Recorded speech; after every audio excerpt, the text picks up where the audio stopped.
आज परसेंटेज का class number 4 है। क्लास नंबर 3 में हमने क्या देखा था कि एक पैटर्न, कैसा pattern, a into b equal to result हो, a into b equal to result हो, तो उस पर कैसी कैसी प्रॉब्लम बन सकती है, कैसे कैसे वैरायटी आ सकते हैं आपके सामने, और उनका सॉल्यूशन का सबसे बेस्ट तरीका। क्लियर? आज के क्लास में भी हम पैटर्न को ही फॉलो करेंगे और आज का पैटर्न होगा something plus something equal to result. और बेसिकली दो टाइप के क्वेश्चन आज मैं आपके सामने रखूंगा। हर वैरायटी को अटेंड करेंगे और पार्ट वाइज अटेंड करेंगे, ताकि आप एक पार्ट देखें तो आपको समझ में आ जाए कि इस टाइप के वैरायटी के भी क्वेश्चन हो सकते हैं। और जिस दिन सारा पार्ट अपलोड हो चुका होगा, आप देख चुके होंगे, तो आपको यह पता चलेगा कि अब आपका परसेंटेज में वापस पीछे मुड़ के देखने लायक ऐसा कोई वैरायटी बची ही नहीं होगी। क्लियर हो रहा है बात? पहला टाइप ऑफ क्वेश्चन जो आज मैं लेके आऊंगा, देखो आपके सामने स्क्रीन पे सवाल है, आप 1 मिनट वीडियो को पॉज करके रीड कर सकते हो। सवाल का टाइप ये है, ये पहला टाइप का क्वेश्चन। और सेकंड टाइप का क्वेश्चन आपके स्क्रीन के ऊपर देखो, ये है। तो बेसिकली इन दोनों टाइप के क्वेश्चन को आज मैं डिस्कस करूंगा वन बाय वन आपके सामने। फटाफट से आते हैं पहला टाइप के पहले क्वेश्चन को लेकर के, ठीक है। फर्स्ट क्वेश्चन देखो आपकी स्क्रीन के ऊपर, कह रहा है रतन्स expenditure and saving are in the ratio 5:1। If his salary is increased by 25% and saving by 15%, the percentage increase in his expenditure, option दिए हुए करस्पॉन्डिंगली।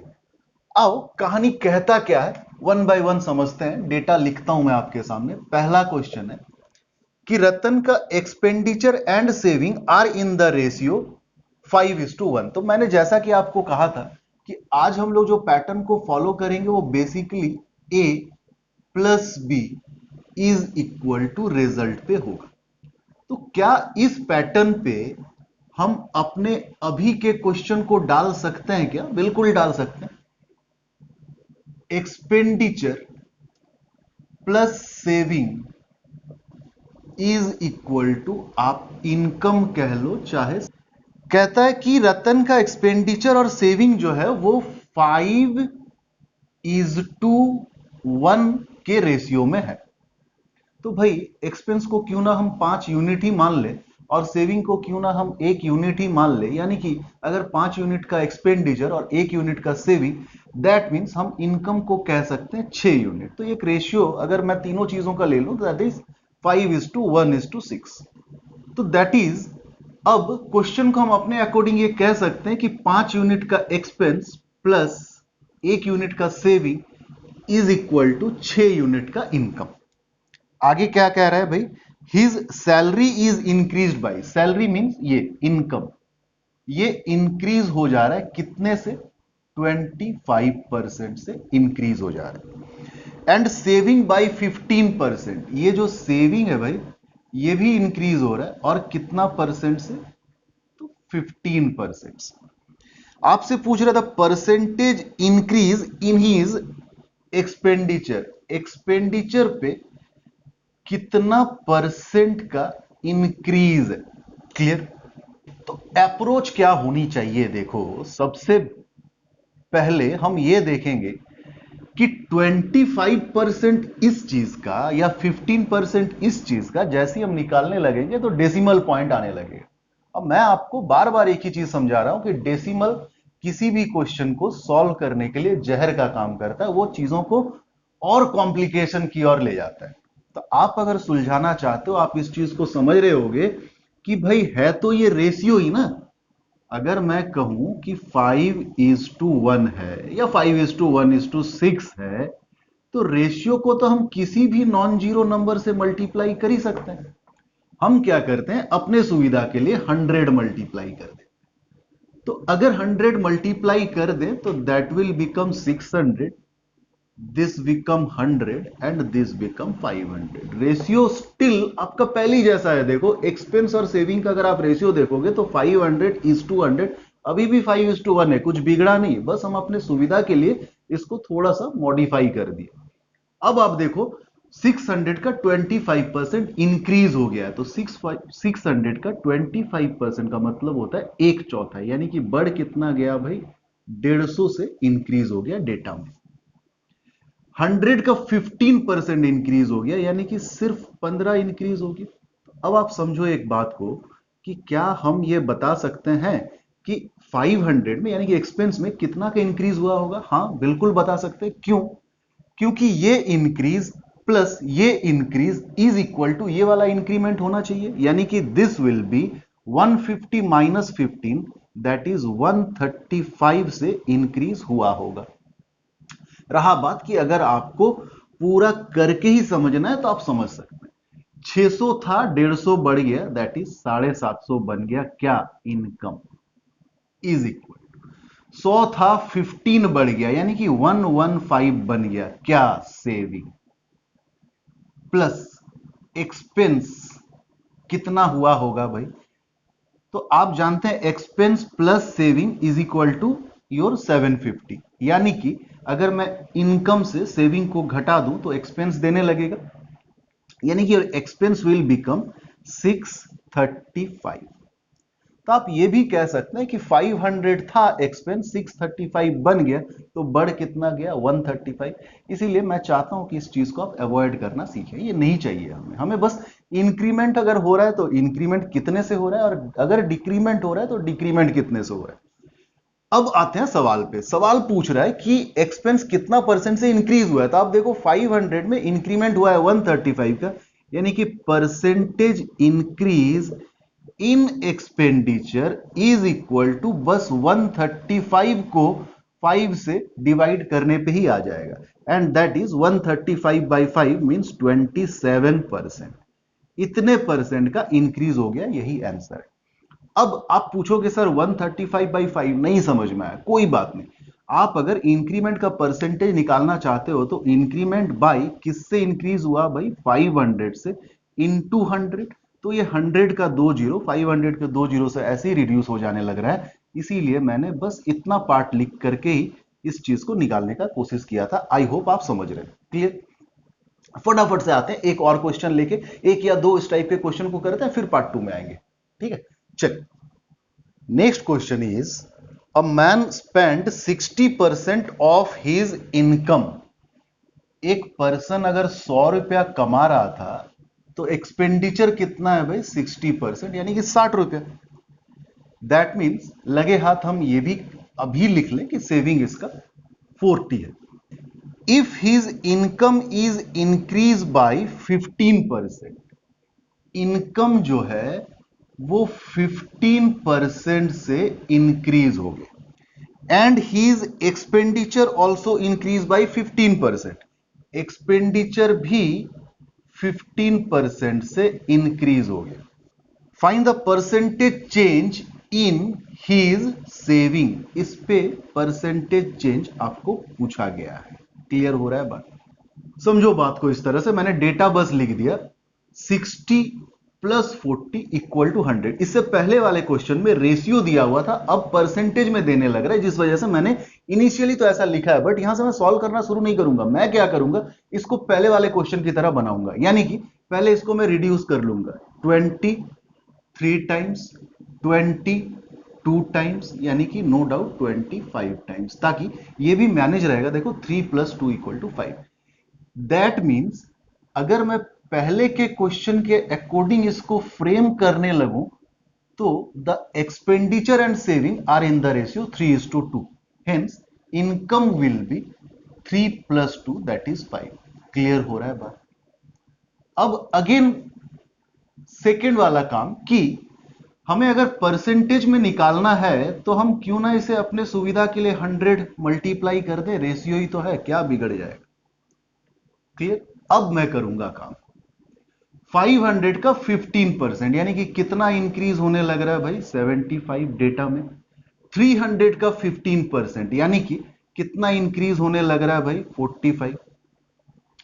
अब आपसे पूछ रहा है कि 200 में कितना परसेंट का इंक्रीज हुआ होगा, तो आप देखो दिस प्लस यहां का जो इंक्रीमेंट होगा वो मिला करके आपका आना चाहिए 75, यानी कि कितना इंक्रीज हुआ होगा भाई? 30 से इंक्रीज हुआ होगा।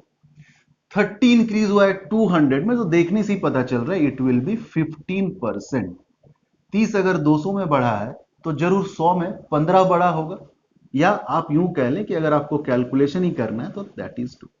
आपने इसको देखा इससे पहले वाले सवाल में कि 200 इंटू 100 हम क्यों लिखें, तो 30/2 दैट इज योर 15%। तो आई होप बात को आप समझ भी पा रहे होंगे।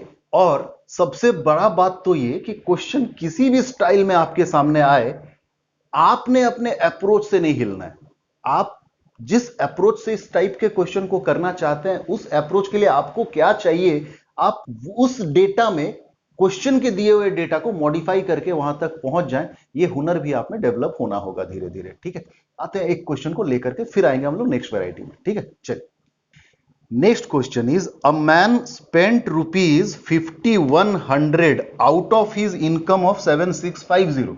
एक पर्सन का इनकम ही दिया हुआ है 7650, और क्या दिया हुआ है कि उसका एक्सपेंडिचर जो है वो 5100, यानी कि सेविंग इस समय दिया ही नहीं है, बस हम चाहे तो निकाल सकते हैं। This minus this will be this. Clear? फिर आपसे कह रहे हैं कि income and expenditure are increases by 23% and 19%। Income कितने से इंक्रीज हो गया भाई? 23% से इंक्रीज हो गया। Expenditure this increases by 19%। Then find the percentage change in his saving. ये आपसे पूछा गया है। क्लियर? आओ अप्रोच देखते हैं। क्या हम लिटरली इसको कैलकुलेट करें? क्या आप चाहो तो कैलकुलेट कर सकते हो, बट रुक जाओ जरा, आप वेरीफाई कर लेना कैलकुलेट करके भी। मैं ये कहता हूं कम से कम ये और ये तो गिवन है ना, रिड्यूस हो सकता है कि नहीं? हाँ हो सकता है। देखो 0 0 सबसे पहले, तो फिर 17 3 जा 51 और 0, 17 4 जा 68 बचा 8, 17 5 जा 85 और रिड्यूस हो रहा है चाहे तो 15 2 जा 15 3 जा, यानी कि इनकम और एक्सपेंस का जो रेशियो है वो 3:2 है। तो अब समझो बात को, अगर ये 2 है और इनकम 3 है तो सेविंग मस्ट बी 1। यानी कि अपने क्वेश्चन के अकॉर्डिंग हम ये भी कह सकते हैं कि एक्सपेंस और सेविंग, जिस क्वेश्चन हमने स्टार्ट किया था उसके अकॉर्डिंग, कि वो 2:1 के रेशियो में। अब अगर आप निकालते तो क्या कुछ और भला हो सकता था क्या? आप चेक कर लो। दिस इज 5100 प्लस ये आपको निकालना ही है, और दिस विल बी 7650। बस वेरिफिकेशन के लिए कर रहे हैं। इसको इससे घटाएं तो क्या आएगा? 2550, 2550। ये आपका एक्सपेंस है, ये सेविंग है, और ये इनकम है। हमें तो रिड्यूस तो करना ही है ना, चलो रिड्यूस करते हैं। कम से कम इन दोनों को ही कर लें। अगर पहले दिस 17 3 जा एंड 0, 17 1 जा 8, 17 5 जा अगेन 15 2 जा एंड 15 1 जा। तो इनकम सॉरी एक्सपेंडिचर और सेविंग का रेशियो अभी भी देखो, इतना मेहनत करने के बाद जो हमने इसको निकाला, जो टाइम वेस्ट किया, उसके बावजूद भी 2:1 ही आ रहा है, यानी कि ये must be reduce to 3। Clear? तो इतना ना करके भी हम इस चीज को पता कर सकते हैं। अगेन अब हमारा स्टेप क्या होना चाहिए भाई, कि ये 2:1 के रेशियो में है, दैट इज ये तो भैया 3 है। ठीक है, और अब हमें परसेंटेज पे काम करना है, तो सबके साथ हम 100 मल्टीप्लाई कर देते हैं, रेशियो को कोई फर्क नहीं पड़ता है। ये 23% बढ़ा 300 का, यानी कि 69 इंक्रीज हुआ है। ये 19% बढ़ा 200 में, यानी कि 38 से इंक्रीज हुआ है। तो ये वाला इंक्रीमेंट प्लस ये वाला increment must be equal to ये वाला इंक्रीमेंट। इस वजह से हम ये बता सकते हैं कि ये 31 से इंक्रीज हुआ होगा।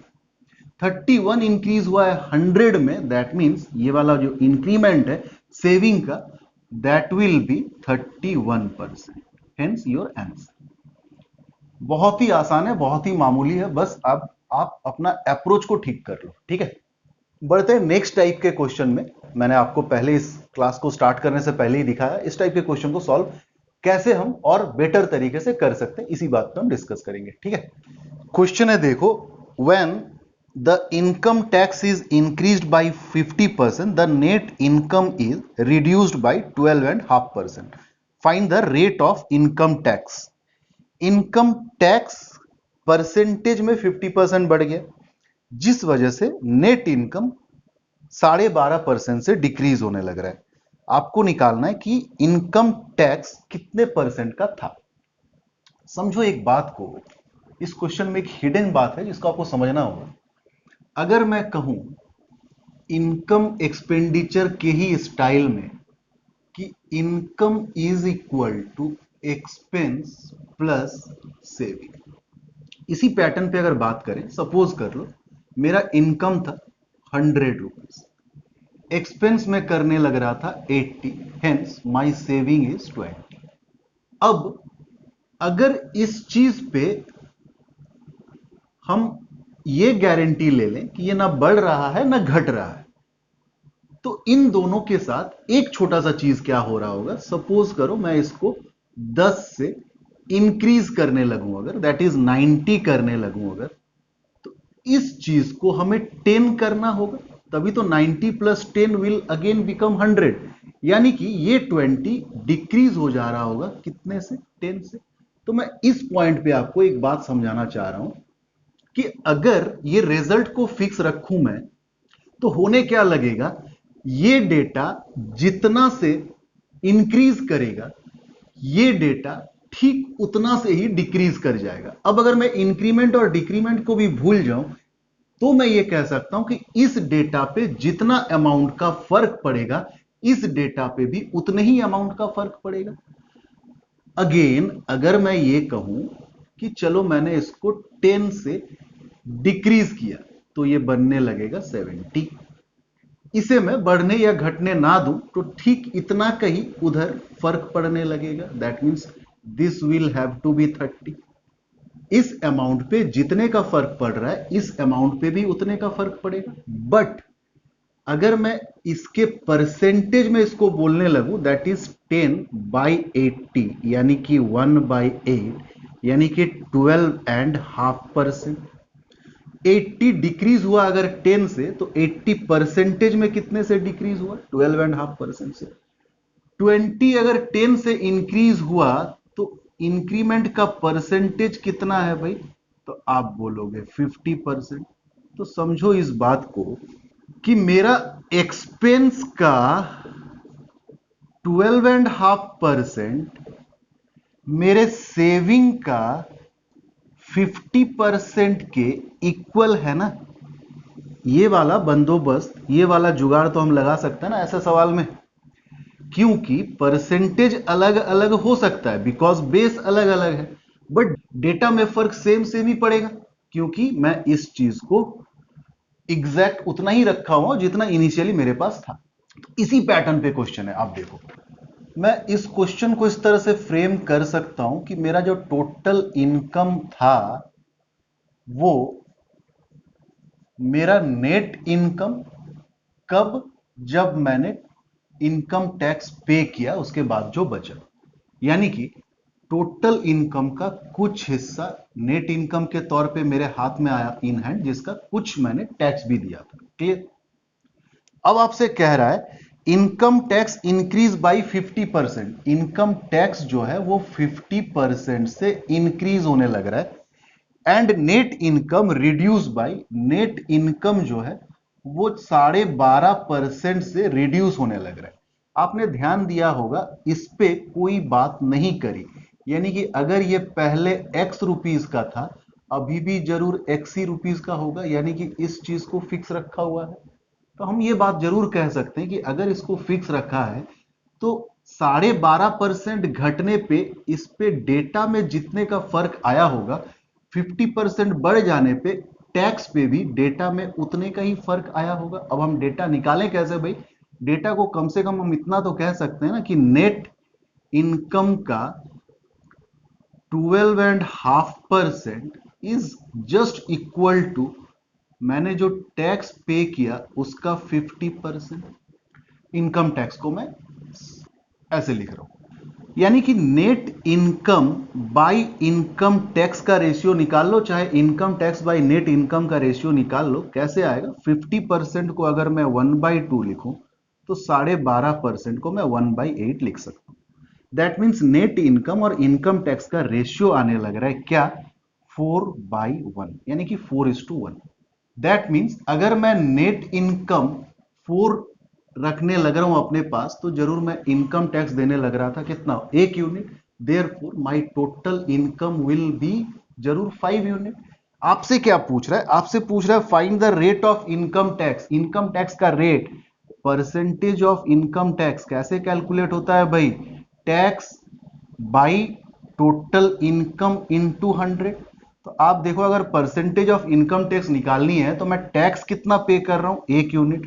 टोटल इनकम मेरा कितना है 500, क्यों मल्टीप्लाई करूंगा, मुझे पता है 1/5 परसेंटेज में 20% के इक्वल है। आया बात समझ में, कैसे अप्रोच करेंगे तो इस तरह के क्वेश्चन का जो दुख है उसका निदान आपको मिल जाएगा। ठीक है, एक क्वेश्चन और रखते हैं फिर आज के क्लास को खत्म करते हैं। ठीक है, नेक्स्ट क्वेश्चन आज के क्लास का कह रहा है कि the organisation has some officer and some clerk. एक ऑर्गेनाइजेशन में कुछ ऑफिसर हैं और कुछ क्लर्क हैं, तो ऑफिसर और क्लर्क की संख्या को ऐड करने लगे तो आएगा क्या भाई, टोटल नंबर ऑफ इंप्लॉय। कह रहा है one 20% of the clerk promoted to officer grade, clerk का ही 20% ऑफिसर बनने लग रहा है। यानी कि ये कह सकते हैं आप कि क्लर्क का संख्या में क्लर्क का 20% का डिडक्शन हो जा रहा है। The number of officer increases by 40%, तो ये 20% यहां जाने से ऑफिसर की संख्या, ऑफिसर के संख्या का 40% से इंक्रीज होने लग रहा है। What percent of the employee were officer, total employee का कितना परसेंट ऑफिसर है। एक बात को समझो, कभी भी आपसे ये नहीं कहा कि टोटल इंप्लॉय कहीं और से रिक्रूट होके आया है, इसी में एडजस्ट हुआ है, यानी कि पहले सिचुएशन में जितना था अभी भी उतना ही है, यानी कि इस चीज को फिक्स रखा गया है। तो आप ये कह सकते हैं कि ऑफिसर में जो डेटा में फर्क आया होगा, क्लर्क में डेटा में उतना का ही फर्क आया होगा। यानी कि 40% of officer is 20% of clerk. That means officer और क्लर्क का रेशियो 20/40 यानी कि 1/2। तो अगर ऑफिसर की संख्या 1 यूनिट से रिप्रेजेंट कराया जा सकता है तो क्लर्क की संख्या को 2 यूनिट से रिप्रेजेंट कराया जा पा रहा होगा, यानी कि total number of employee 3 unit होगा। आपसे पूछा था कि टोटल इंप्लॉय का ऑफिसर कितना परसेंट है, तो officer is 1, total employee 3 unit, that is 33, 1/3%। This is your answer. Clear. तो होपफुली आज के क्लास में जो मैं समझाना चाह रहा था कि something plus something equal to result पे किस किस तरह के वैरायटी के सवाल आ सकते हैं, आपने इसको अच्छे से समझा होगा, इंजॉय किया होगा। तो चलते हैं आज के क्लास को यहीं पे खत्म करते हैं, फटाफट मिलते हैं नेक्स्ट पार्ट में। तब तक अपना ख्याल रखिए, अपनों का ख्याल रखिए, बाय।